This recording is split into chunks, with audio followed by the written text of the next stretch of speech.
లేదా ఇన్ని సంవత్సరాల నుండి అద్దె సెంటర్లో ఉన్నాం, అద్దెల బకాయిలు ఉన్నాయి సెంటర్కి, అద్దె బకాయిలు చెల్లించండి, మెనూ మార్చండి.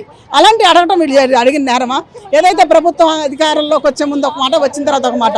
మేము అధికారంలోకి వచ్చిన వెంటనే ఎవరైతే అంగన్వాడీ వాళ్ళు ఉన్నారో 1,08,000 మంది కార్మికులు ఉన్నారో వాళ్ళందరికీ జీతాలు పెంచుతాం, తెలంగాణ కంటే ఎక్కువ ఇస్తామని చెప్పారు. మరి తెలంగాణ గవర్నమెంట్ 18,000 ఇచ్చినప్పుడు మీరెందుకు ఇవ్వరు? ఇవ్వాలి కదా. అంటే పోటీ వచ్చినప్పుడు ఓట్లు వచ్చినప్పుడు ఒక మాట, ఏరు దాటిన తర్వాత తప్పదగలేసే సందంగా ఈ ప్రభుత్వం వ్యవహరిస్తున్న విషయం స్పష్టంగా అర్థమవుతుంది. ఇవాళ వీళ్ళు చేసే పోరాటం న్యాయమైంది. ఇవాళ మంత్రులు కూడా చాలా వీళ్ళ చేసే ఉద్యమాన్ని అసాసినేట్ చేసి మాట్లాడుతున్నారు. ఇది సరైంది కాదు. పరిష్కారం అనేది ఆలోచించాలి తప్ప మహిళల క్యారెక్టర్లను ఉద్దేశించి లేకపోతే వాళ్ళ వృత్తిని ఉద్దేశించి మాట్లాడితే బాగోదనే విషయాన్ని స్పష్టంగా మేము చెప్పదలుచుకున్నాం. వీళ్ళు చేసే పోరాటానికి మేము మద్దతిస్తున్నాం. ఇదే గత ప్రభుత్వం ఏదైతే తప్పు వీళ్ళ మీద దౌర్జన్యానికి పాల్పడి గుర్రాలతో తక్కించి ఆ బాస్ పాలైందో, ఈ ప్రభుత్వానికి కూడా త్వరలోనే ఆగే గతి పట్టకుండా చూసుకోండి.